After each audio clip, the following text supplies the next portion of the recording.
My friends, we recently did a video about song transitions, and it made me realize that there's a lot to tackle about vocal effects, because one of the things I was doing for a song transition was a vocal effect, right? In today's video, we're gonna be talking about the vocal effects that we use as ear candy to keep momentum going on in a song, especially the ones that are the most used that we hear in productions today. I don't think I hear any songs these days that have a basic production value that can avoid these. Some are old, tried and true, and some are a bit more adventurous, but by the end of this video, you'll understand how to make them, and even more so, make them your own in your productions. So what's happening, fam? Miami here with JST, and as a singer, I'm always looking for a way to bring my vocal to the next level. And at some point, it's not just about doing warm-ups and runs, because everyone can hit a note, right?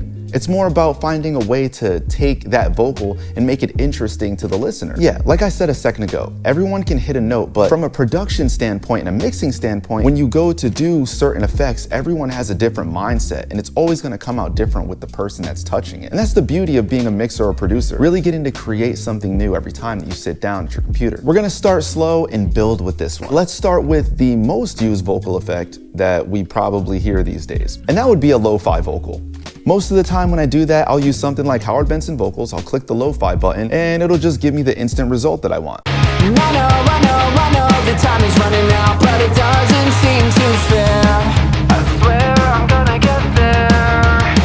I'm moving forward. But if we want to talk about creating the effect ourselves, regardless of the plugin, I'm going to show you guys a way to do that. And it's very easy. All you have to do is have an EQ. We're gonna start out by filtering everything under between like 5 to 800 hertz and everything above 5 to 7K. Find a sweet spot that's in there. Yeah, that's your typical lo-fi effect. But if you want to try a more of a telephone effect, you're gonna look in that area of meat that you didn't cut off and start pulling around with a decent bell. And there's actually a decent bell that you can all hit right now, that notification bell that lets you know when we upload new videos, that subscribe button to, help with our numbers, and of course the like button if you're enjoying the content. Transition game still crazy. Let's take a listen to that now though. I know, the time is running out, but it doesn't seem too fair. I swear I'm gonna get there. I'm moving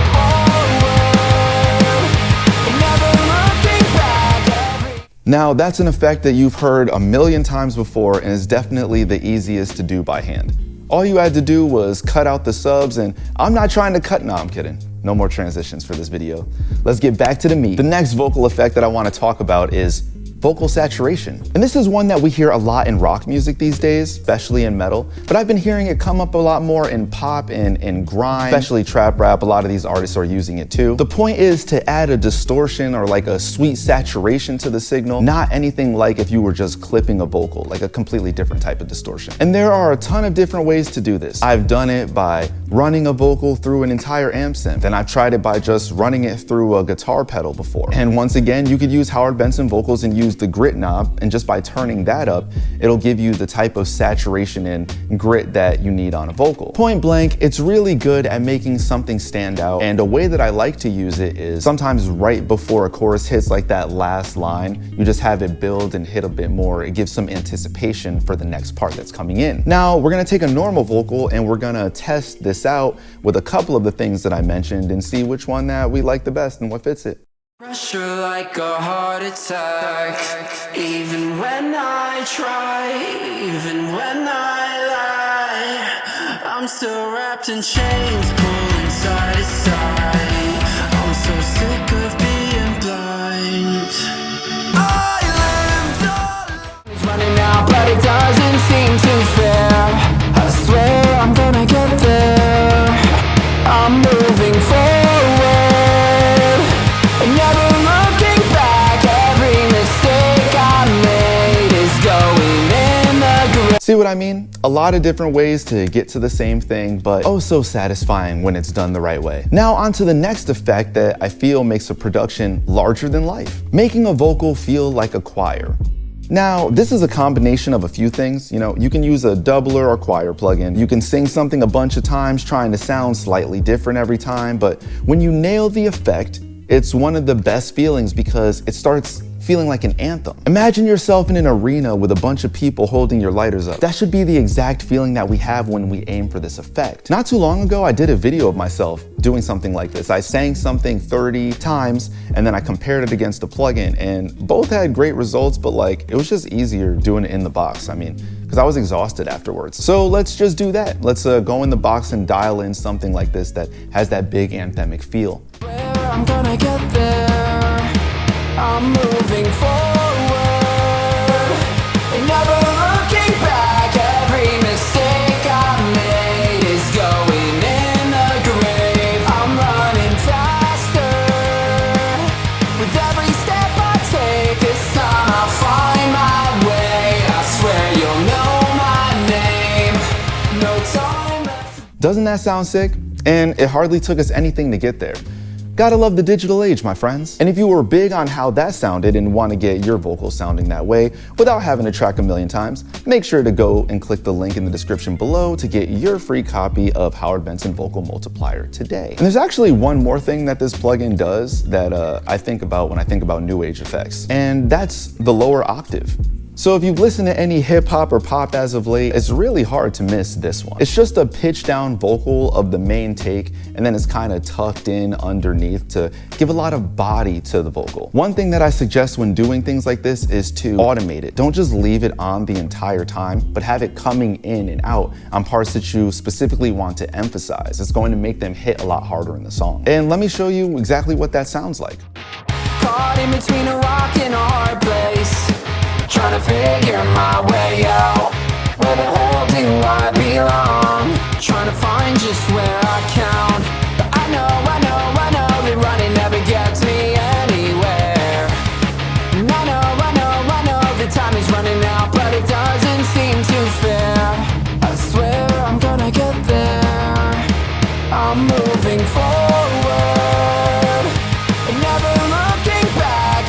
Every mistake I made is going in. You know what the craziest part about all these effects I'm talking about is? They all take less than a minute to do, but people will make a song, spend all their time mix the same section of a song over and over, listening to it looped, and by the time they're done with that, they're just fried and don't want to add anything else. But just take that extra 5 minutes, go through the song, find a couple little parts where you can add some ear candy that's gonna stand out to the audience, right? And don't get me wrong, I get it when a song calls for things to be natural, but most of the time you have to think, we're working with programmed drums, MIDI bass, auto-tune, pitch correction, this, that, like, what's natural about that?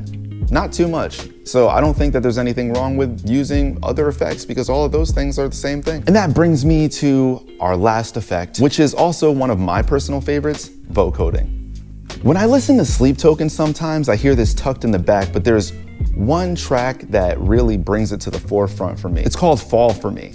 And what it really reminds me of is the type of vocoding that was done on Emotion Heap's Hide and Seek back in the day. That was like the first example I think a lot of us heard of the effect being used in an a cappella format. And ever since I had heard that, I mean, I've been using it in my own songs. It doesn't matter if it's rap, pop punk, trap. I always have it like layered in because it adds a layer of depth to the song without having to double my vocals or do anything else. You can just have one main track and then vocoding things, which you can then add a higher octave and a lower octave, and then kind of thirds and fifths, like harmonies. You can get crazy with it. And when a song doesn't have any harmonies in it, like someone just sends you a track to mix and you have to make it interesting, this is one really simple way to do that. I usually use Vocal Synth from Isotope for this, but there are a lot of plugins that do this and do it very well.